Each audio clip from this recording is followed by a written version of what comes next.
मैं दिलीप सिन्हा, देवभूमि झारखंड न्यूज़ से।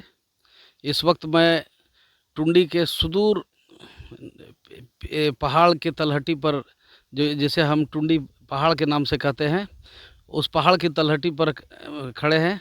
हमारे साथ हैं झारखंड आंदोलनकारी और झारखंड आंदोलन के नायक दिसम गुरु शिबू सोरेन साहब के सहयोगी, निकटतम सहयोगी आंदोलन के दिनों में श्री छतिकलाल मरांडी जी। शिबू सोरेन साहब को दिसम गुरु की जो उपाधि मिली है, वो टुंडी के इन्हीं जंगलों में संघर्ष के कारण टुंडी के आदिवासियों ने, टुंडी के लोगों ने दी है। हम आज गुरु जी के बारे में विस्तार से उनके सहयोगी श्री छतिकलाल मरांडी जी से जानते हैं। छतिकलाल मरांडी जी के बारे में आपको हम पहले बता दें, ये झारखंड आंदोलनकारी हैं, झारखंड मुक्ति मोर्चा के पुराने सिपाही हैं। और 70 के दशक में जब शिबू सोरेन साहब इस इलाके में आंदोलन करने आए, तो उस समय से उनके निकटतम सहयोगी रहे हैं। कम से कम 4 दशक तक इन्होंने आंदोलन में साथ रहे हैं, ये गुरु जी के आंदोलन में, और झारखंड मुक्ति मोर्चा के राजनीति में सक्रिय रहे हैं। आज हम छतिकलाल जी से गुरु जी के बारे में जानना चाहेंगे। ये छतिकलाल जी, आप हमको सबसे पहले ये बताइए, शिबू सोरेन साहब से आपका सबसे पहले कब उनसे मुलाकात हुआ और उनके संपर्क में आप कैसे आए? उनसे पहली मुलाकात जब से आंदोलन टुंडी में शुरू हुआ, महाजनिक शोषण के विरुद्ध जब आंदोलन शुरू हुआ, मैं उसी समय से गुरुजी के साथ हूँ। यहाँ पर गुरुजी तो रामगढ़ के नेमरा के रहने वाले हैं। यहाँ पर इस इलाके में उनका आगमन कैसे हुआ और कैसे आपका मुलाकात कैसे हुआ उनसे? जी हाँ, वो रामगढ़ नेमरा के ज़रूर हैं, लेकिन उन्होंने समाज सुधार के चलते, पहले समाज सुधार के नाम पर उन्होंने एक संस्था बनाया, कमेटी बनाया, सोनोत संथाल समाज कह के एगो सोसाइटी का रजिस्ट्रेशन करवाया और उसी के अंतर्गत रह के समाज का सुधार करते थे। उसी दरमियान जब लोगों से इन्होंने भेंट मुलाकात किया, तो लोगों के, यहाँ के आदिवासियों को, गरीबों की हालत को देखकर उन्होंने आंदोलन का रुख अपनाया और महाजनी शोषण के विरुद्ध इन्होंने अपना बिगुल फूंका। कहा जाता है कि गुरुजी यहाँ पर अंडरग्राउंड रहते थे, तो सबसे पहले यहाँ पर टुंडी के किस इलाके में वो भूमिगत रह के अपना आंदोलन शुरू किए थे? जी हाँ, जिस आंदोलन के दरमियान वे भूमिगत रहते थे, उस समय के 25,000 रुपया इनके नाम पर घोषित था इनाम, इसलिए ये अंडरग्राउंड ही रहते थे। और यही सब जगह में बांधडी, पलमा, पोखरिया से लेके पारसनाथ जंगल तक इनका कार्य क्षेत्र था और अंडरग्राउंड रहते थे। पलमा में सबसे पहले रहते थे क्या? कोई सोखा थे वहाँ? सोखा मतलब जिनको हम लोग आदिवासी कल्चर में जो ग्रामीण, आप चिकित्सक बोल सकते हैं, सोखा बोलते हैं हम लोग इस इलाके में। तो कोई सोखा थे जिनके यहाँ वो रहते थे क्या सबसे पहले?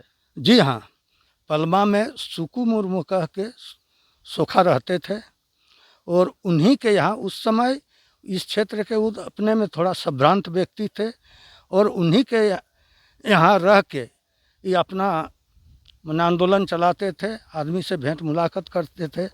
एक समय तो ऐसा था कि पलमा को ही आदिवासी का सुप्रीम कोर्ट चितान बैसी का उपाधि भी दिया गया था। जितना भी आदिवासियों के बीच में या गरीबों के बीच में कोई झगड़ा फसाद या किसी प्रकार का भी कुछ होता था, वही चितान बैसी पलमा में ही उसका निपटारा किया जाता था, जिसका चीफ जस्टिस खुद शिबू सोरेन गुरुजी थे। एक उस समय के एक बहुत चर्चित डीसी थे, जहाँ तक हमको नाम उनका याद आ रहा है, केवी सक्सेना साहब थे। हम लोग जितना जानते हैं उसके हिसाब से ये है कि इनका गुरुजी का वहाँ पर अदालत चल रहा था। हजारों आदिवासी पलमा पहाड़ पे जुटे हुए थे और शायद एके राय साहब भी थे, विनोद बाबू भी थे। और केवी सक्सेना के बारे में बोला जाता है कि वो गुरुजी से मिलने के लिए अकेले उस पहाड़ पे गए थे। अगर छतिकलाल जी, आपको उस घटना के बारे में कोई जानकारी हो तो दर्शकों को आप शेयर करें। जी हाँ, उस घटना की जानकारी है मुझे।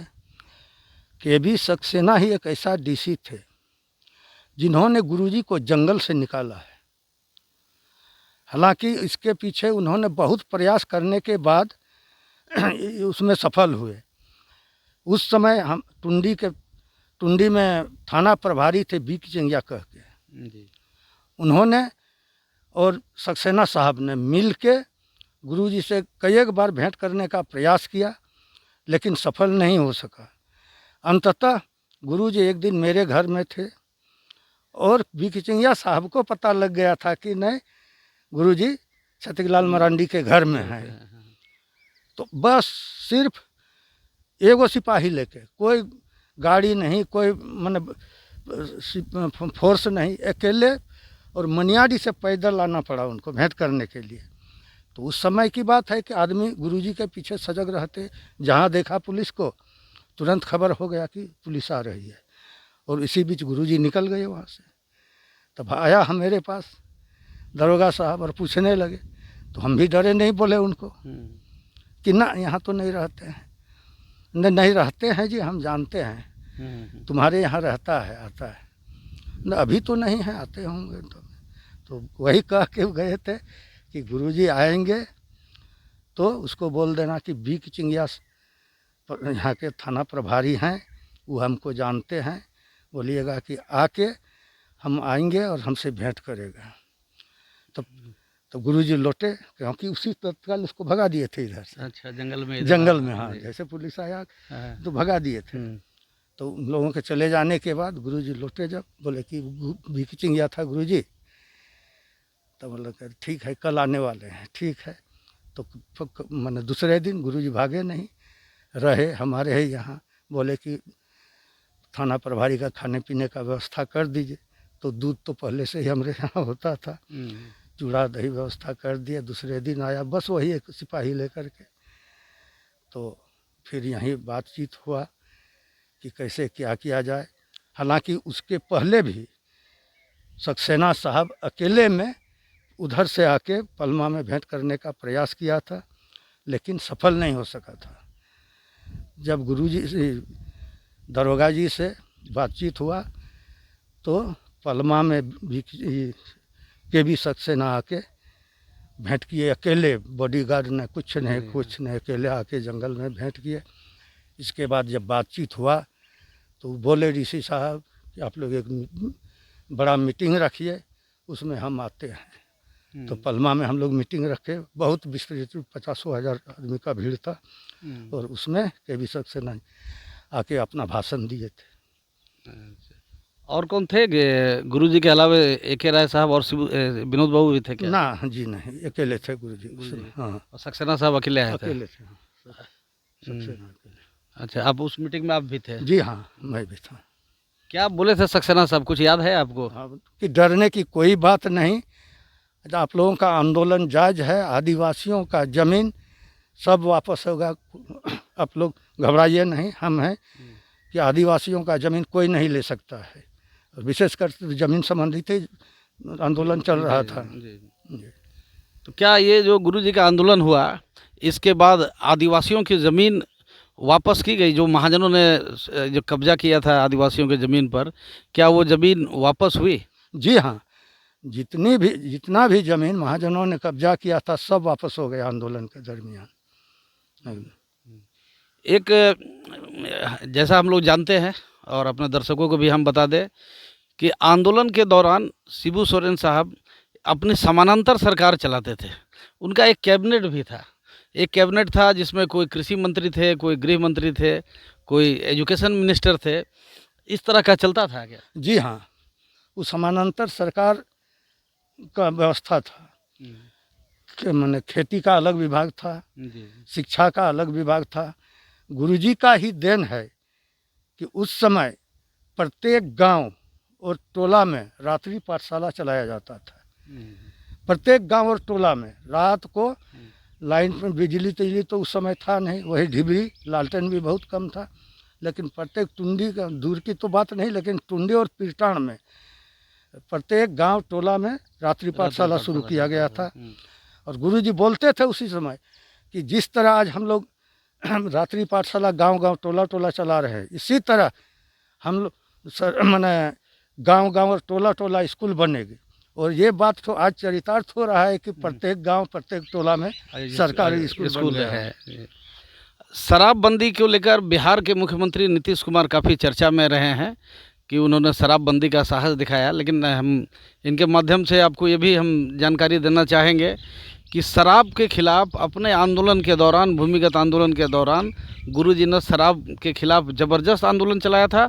और आदिवासियों में उस समय जो शराब पीने की जो प्रवृत्ति थी, उनके इस आंदोलन, आदिवासी और जनरल सभी लोगों में शिबू सोरेन साहब के इस आंदोलन के कारण शराब के खिलाफ में एक माहौल बना था और बहुत से लोगों ने शराब छोड़ा था। तो क्या था शराबबंदी आंदोलन, इसके बारे में हम छतिकलाल मरांडी जी से जानते हैं। जी हाँ, ये सच्चाई है कि शराबबंदी का आंदोलन बहुत ज़ोरों से चला।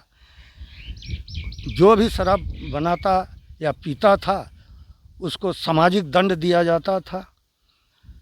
मैंने एकदम कम से कम 2 दशक तक तो मैंने देहात और गाँवों में शराब बनाना, शराब पीना छूट गया था एकदम पूरी तरह से शराब पे। हाँ, तो एकदम बहुत सफल हुआ था। बहुत सफल रहा बहुत था। सफल हुआ। कोई शराब पीता था, कहा जाता है कि कोई शराब अगर पी चुका है, पी रहा है, और अगर मालूम पड़ जाए कि गुरुजी आ रहे हैं तो उसका नशा ऐसे ही उनके नाम सुन के पड़ता था। ऐसा था क्या? जी हाँ, जो पकड़ा जाता था उसके लिए सजा था दिल्ली रोड।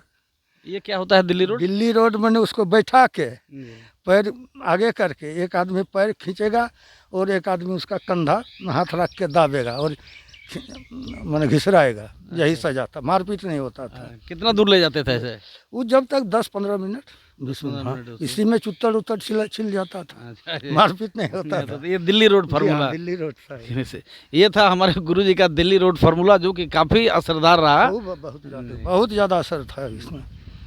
सामूहिक खेती का भी कोई उन्होंने कंसेप्ट था क्या? कोई शुरू किए थे सामूहिक खेती? जी हाँ, सामूहिक खेती भी उस समय होता था। गांव में सामूहिक खेती, मकई सामूहिक रूप से, मकई की खेती, गेहूं का खेती वही गुरुजी शुरू करवाए हैं इस क्षेत्र में। गेहूं का शुरू और गर्मा धान का शुरू, गर्मा धान की खेती पलमा में, चैनपुर में और जगह में भी जहाँ पानी का स्रोत था, गर्मा धान और गेहूं का खेती वही शुरू करवाए जी।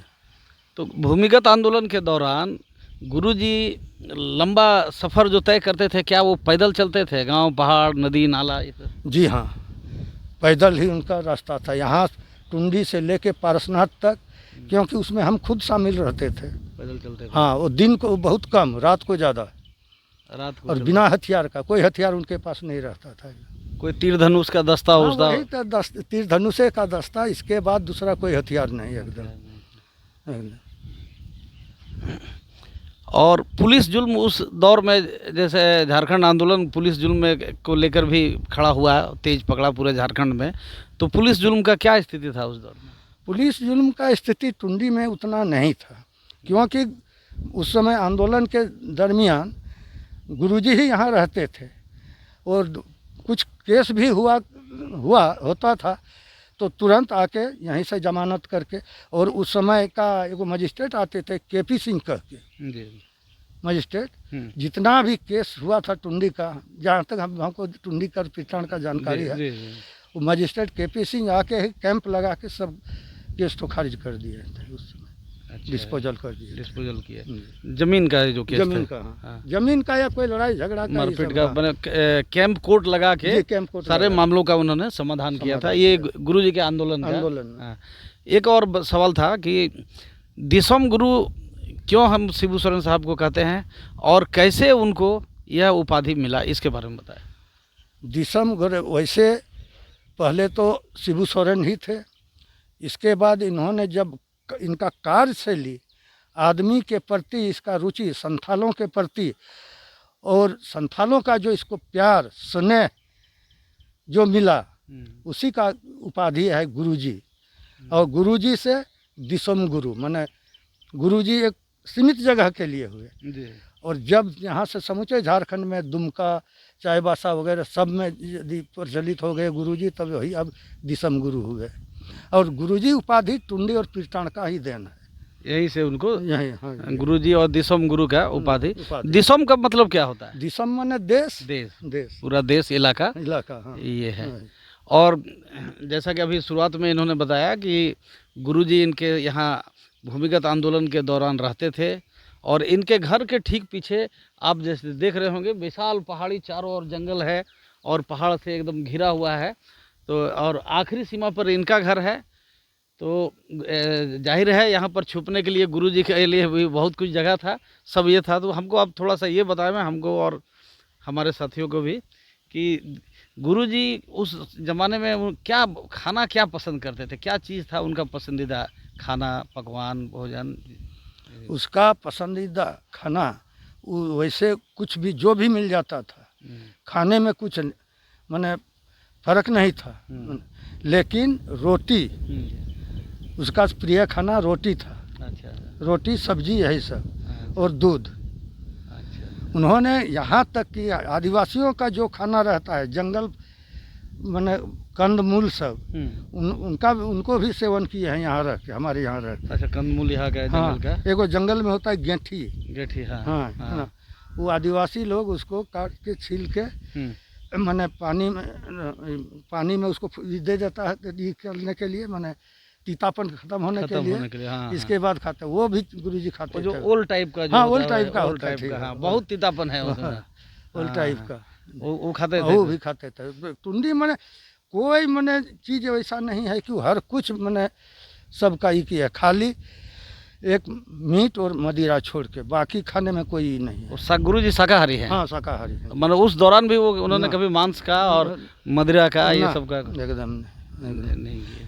इसी के चलते मदिरा पान नहीं करने के चलते मैंने शराबबंदी अभियान उस समय सफल हुआ था। हाँ, यदि नेता खुद नहीं कर रहा है तो ये होगा। और कोई रोचक प्रसंग बताइए गुरुजी के मामले में, जो आपको जीवन में बराबर याद रहता हो, हम लोग भी जाने, हमारे दर्शक भी जाने। कोई रोचक घटना उस दौर का गुरुजी का? वो वाला बता दें? हाँ, बताए। चिरुडी वाला मैं छोड़ दिया उसको। कोई दूसरा बताइए। रोचक प्रसंग वैसे में भाग दौड़, चूहा बिल्ली का खेल बराबर चलते ही रहता था पुलिस से। और उस समय का रास्ता यही था, ये फॉरेस्ट रोड है, देख रहे हैं जी। जब इंदिरा गांधी से भेंट करने गई थी बोकारो, तो यहीं से पोखरिया से ही गई थी, और इसी रोड से ट्रक में चढ़ के गुरुजी। अच्छा। तो जब भी पुलिस, एक बार का रोचक घटना कि एगो अपोजिट पार्टी, उस समय ये नहीं हुआ था, इसका झारखंड मुक्ति मोर्चा का रजिस्ट्रेशन नहीं हुआ था। तो उस सनौत संथाल समाज के नाम पर ही चल रहा था पार्टी। पर तो कुछ लोगों ने आदिवासियों को छोड़ के एगो समिति बनाया, उन लोग विदिन संथाल समिति। अच्छा। उसी का एक दिन उन लोगों ने झिनाकी में मीटिंग रखा था। वो जो एक महाधिवेशन हुआ था, वही क्या? जो पहाड़ पे जो महाधिवेशन हुआ था, पैरेलल जेएमएम का। तो कौन थे उसके नेता उस समय? उस समय रसिक था। अच्छा, रसिक मांझी। और कहीं इधर उधर का 2-4 आदमी उस तरह से, एगो यहाँ एगो वहाँ, ऐसे करके। तो हम लोगों को पता चला कि नहीं, वो हम लोगों के अगस्त में मीटिंग कर रहा है। तो इधर कम से कम 10-20 हजार आदमी जुलूस लेके हम लोग भी चले गए। अच्छा, उस मीटिंग में चले गए। और जहाँ हम लोगों को देखा, उन लोग भागना शुरू किया, एकदम पहाड़ी पर चढ़ना शुरू किया। तो एक आदमी पकड़ाया था, उसको पकड़ के हम लोग रखे, उसको महुआ ढाब में ले जाके रख दिए। और उस समय तब उन लोगों की ओर से उस समय विनोद बाबू के यहाँ खबर चला, तो विनोद बाबू पुलिस को फ़ोन किए, एसपी को, कि आदिवासी लोग एक आदिवासी को पकड़ के कहाँ रख लिया है या मार दिया है कोई। अब रात से पुलिस एकदम टुंडी, पोखरिया, इसमें पलमा बस्ती पुलिस रोंद रहा है, मिलिए नहीं रहा है। तो गुरुजी उस दिन पलमा में थे। अब इस रोड मुख्य सड़क आना जाने का यही था, यही पलमा जाने के लिए। हाँ, यही। तब इधर से तो पुलिस ही आ रहा है, इधर से कहाँ से मोटरसाइकिल से आए। गुरुजी, हमारे यहाँ आज जो ये रोड बना है, उस समय इतना बड़ा बोल्डर था। यहाँ भी पार मैंने जो यहाँ पार किया, खेत के बगल में मैंने कटा हुआ था ये गाँव। तो ऐसे पगडंडी होके आए और तुरंत हॉर्न बजाने लगे गुरुजी। तो हम दौड़ के निकले, जल्दी कपड़ा पहनो, चलो भागो, पुलिस आ रही है पीछे। फिर तुरंत निकले, हम भी बैठे, और वहाँ से यहाँ आए, यही रोड से यहाँ आए और सीधे निकल गए उधर। ठीक 5 मिनट बाद पुलिस भी इधर से आई, अच्छा। देखा निशान की मोटरसाइकिल यहाँ से निकला है, हम्म, पीछे लग गया पुलिस भी। हम्म, और हम लोग वहाँ से रास्ता बदल के चले गए महुआ ढाब, जहाँ वो आदमी को पकड़ के रखे थे। हाँ। और पुलिस मार खोज रही है। हम्म, बाद में वही बातचीत करके उसको छोड़ दिया और घोषणा कर दी, इसको मुक्त कर दिया गया है। इस तरह की कई घटना है। घटना हुई। नहीं, और पोखरिया आश्रम, शिबू सोरेन का आश्रम यहाँ से कुछ किलोमीटर दूर पोखरिया एक जगह है, जिस जगह पे शिबू आश्रम आज भी है। और शिबू सोरेन वहाँ भी रह के आंदोलन किए थे। तो कैसे पोखरिया आश्रम बना और पोखरिया आश्रम से शिबू सोरेन साहब का क्या जुड़ाव रहा, इसके बारे में हम इनसे जानते हैं। जब गुरुजी वो जेल से निकले, वो तो चिरोडी कांड के बाद गुरुजी को सरेंडर करना पड़ा था। वो योजना के तहत सरेंडर किया। और वहाँ से निकलने के बाद एक अस्थाई जगह, ऑफिस तरह का, कि कहाँ हम लोग बैठें, कैसे किस बात, कहाँ से मूवमेंट चलाएं, क्या करें, उस जगह की ज़रूरत थी। तो पोखरिया जगह, अब किस तो ख़त्म हो ही गया था। तो पोखरिया उपयुक्त जगह लगा। और वहीं से आश्रम बना के, मैंने अब तो घर जैसा है, उस समय लकड़ी का ही दे के बनाए, छावनी का, हाँ, छावनी बना के उसी में रहते थे। और वहीं से मैंने कार्यक्रम चलता था। उसमें भी सब तरह का, वही सामूहिक खेती, शिक्षा विभाग में रात्रि पाठशाला, दारू छोड़ो अभियान, मैंने जितना भी योजना, मैंने कार्यक्रम चल रहा था, डिपार्टमेंट चलता था। एक प्रमुख थे जिनको आप कैबिनेट मिनिस्टर कह सकते हैं। हाँ हाँ उसका कृषि विभाग के थे झगड़ू पंडित, ये जामताड़ा के ये गुरु जी के समानांतर कैबिनेट में कृषि मंत्री थे झगड़ू पंडित जामताड़ा के। और बताइए, और दूसरे मंत्रियों के बारे में बताइए। लाला सुराल थे गृह मंत्री में। हाँ, गृह मंत्री लाला सुराल भी, उनका भी इसी क्षेत्र से जुड़ाव रहा, आज दिवंगत हो गए। हाँ जी, वो गृह मंत्री थे। यही सब थे। और शिक्षा मंत्री कौन थे? शिक्षा मंत्री का कार्यभार, वैसे का कार्यभार इसको दिए थे, शिक्षा, राजेंद्र तिवारी और उगन मंडल। हाँ, उगन मंडल कहाँ के थे? खटजोरी। अच्छा, खटजोरी। हाँ, यही मनियाडी में खटजोरी है, वहाँ के उगन मंडल जी। और राजेंद्र तिवारी पुरनाडी गांव के हैं, वो थे। गुरुजी वैसे ऊपर से जितना कठोर लगते थे, लेकिन भीतर से उतना ही दयालु थे एकदम। चिरोडी कांड के बाद जब उसको हम लोग लाए, रात को उठा के लाए थे वहाँ से, तो चिरोडी से घिर गए थे। हालांकि लड़ाई में हम लोग नहीं थे। आए तो आने के बाद एकदम रो दिए। जब हम लोगों को वृत्तांत सुनाने लगे, रो दिए। क्या बताओ छत्तीलाल तुम लोगों को, इतना विभत्स हुआ था वहाँ। जी। ये जामताड़ा में एक चिरोडी जगह है, वहाँ पर एक चिरोडी कांड हुआ था, जिसमें भारत सरकार के मंत्री रहते हुए गुरुजी को सरेंडर करना पड़ा था। उसी घटना का ये जिक्र कर रहे थे। अच्छा, चलिए हम और थोड़ा पीछे आवे। और शुरुआत में जब 70-72 में गुरुजी यहाँ पर आए, तो उस समय के कौन चंद सहयोगी थे आपके साथ, जो लोग गुरुजी के साथ साये की तरह रहे और उनके आंदोलन में, उन प्रमुख लोगों का नाम जरा कृपया बताएं।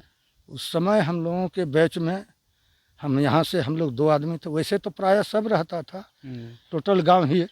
लेकिन उस तरह का साथ में, जैसे रात को कहीं सोते थे, माना जैसे हमारे यहाँ रहते थे, दिन को रहते थे, लेकिन रात को यहाँ नहीं रहते थे, दूसरे जगह चले जाते थे सोने। उसी तरह प्राय कहीं भी होता था। तो उसके हम लोगों के ग्रुप में तो यहाँ से 2 आदमी, जीतन बेसरा, जिनकी हत्या हो गई। हाँ, जीतन बेसरा भी इसी गांव के थे, शिबू सोरेन साहब के निकटतम सहयोगी थे, झारखंड आंदोलन में भी थे, और नक्सलियों द्वारा उनकी हत्या कर दी गई थी। उसी जीतन बेसरा के बारे में बात कर रहे हैं। और पोखरिया के समलाल, पोखरिया में श्यामलाल मुर्मू जी थे, वो भी अब नहीं है। वो भी अब नहीं है। सरजू किसको अभी हैं, सरजू किसको भी पोखरिया। हाँ, पोखरिया वो हैं अभी हैं। विशेष करके मैंने एकदम भीतर से यही 4-5 आदमी ही रहता। आप लोग थे? हाँ, वैसे खाना वगैरह बनाने के लिए आदमी डेली वहाँ पोखरिया मेस चलता था। तो कोई अफसर आ गया, कोई आदमी का, आज जितने भी बड़े आदमी नेता बन गए हैं, स्टीफन मरांडी, हेमलाल मुर्मू, चंपई सोरेन, ये नल क्या नाम? नलिन सोरेन, नलिन सोरेन सब यहाँ आते थे। रविंद्रनाथ महतो, हाँ सब आते सब थे लोग यहाँ यहाँ आश्रम में, ये सभी लोग ये आश्रम में करने के लिए हम आपको मनियाडी आश्रम भी ले चलेंगे, जो शिबू सोरेन का पोखरिया आश्रम है। उसी आश्रम में, इसी आश्रम में स्टीफन मरांडी समेत सब लोग आते थे, गुरु जी से मिलने आते मिलने, थे। हाँ, जी हाँ। गुरु जी अपना पहला विधानसभा चुनाव झारखंड आंदोलन के दरमियान ही, वो इसी टुंडी विधानसभा क्षेत्र का ही ये पार्ट है, और वो टुंडी विधानसभा क्षेत्र से ही चुनाव लड़े थे विधानसभा का पहली बार, और हालांकि उसमें उनको सफलता नहीं मिल पाई थी। उनका जो अलायंस था, उनके जो धर्मपिता बोलते थे विनोद बाबू, और मार्क्सवादी चिंतक थे कॉमरेड ए.के. राय, उन लोगों से मतभेद था। और एक जहाँ तक हमें याद है कि शिबू सोरेन एक प्रत्याशी हुए, और एक उधर से शक्तिनाथ महतो प्रत्याशी थे, और पुनीत महतो एगो थे, पुनीत महतो भी थे। हाँ, हाँ, पुनीत महतो भी थे, और शक्तिनाथ महतो भी महतो थे। हाँ। और इस कारण जो है डिवीज़न का फ़ायदा जनसंघ के उस समय रहे सत्यनारायण दुधानी जी को मिला था, वो विधायक बने थे टुंडी से जनसंघ के। तो पहला चुनाव जो गुरु जी लड़े वो कैसा रहा, क्या था, इसके बारे में हम छतिक लाल जी से जानते हैं। जी हाँ, शायद ये चुनाव 77 की है, 1977 शायद, नहीं 72 होगा, हमको लगता है 72 नहीं 77 होगा ये, ठीक ठीक 77, वो जो जनता पार्टी वाला। हाँ, वो उस चुनाव में हालांकि जिस तरह आप मैंने तालमेल, बिना तालमेल के गुरुजी लड़े थे, न ए.के. राय से तालमेल था, न विनोद बाबू से तालमेल था, वो अपने दम पर लड़े थे। उसमें आदिवासियों का साथ था। उसका हार का वजह आपको बताते हैं कि दुधानी को 7,000 7,500 वोट मिला था, और गुरुजी को 5,500 वोट, और 3,500 वोट रिजेक्ट हुआ था। गुरु जी का वोट था, हाँ, जो रिजेक्ट हुआ था। मैंने रिजेक्ट वोट होना मतलब कि आदिवासियों का वोट था, ये माना गया। हाँ, आज जो वोट मैंने सक्रिय है कि आदमी समझ गया है कि हमको वोट कैसे देना है। उस समय आदिवासियों में ये जागरूकता नहीं थी, जानकारी नहीं थी, तो वही 3,500 वोट जो रिजेक्ट हुआ गुरु जी के हार का मुख्य कारण बना था। चलिए, ये थे छतिक लाल मरांडी जी, झारखंड आंदोलनकारी, झारखंड आंदोलन के नेता, झारखंड मुक्ति मोर्चा के वरिष्ठतम नेता। इनसे हमने शिबू सोरेन जी के बारे में बहुत कुछ जाना। यहाँ से फिर हम आगे और शिबू आश्रम पोखरिया, वहाँ आपको ले चलेंगे, और उस आश्रम से क्या गुरुजी का जुड़ाव रहा। हम पलमा चलेंगे, जहाँ पलमा में गुरुजी जो सोखा साहब के बारे में जो बताए, वहाँ भी हम आपको दिखाएंगे, और वहाँ से क्या गुरुजी का सदमा रहा। धन्यवाद।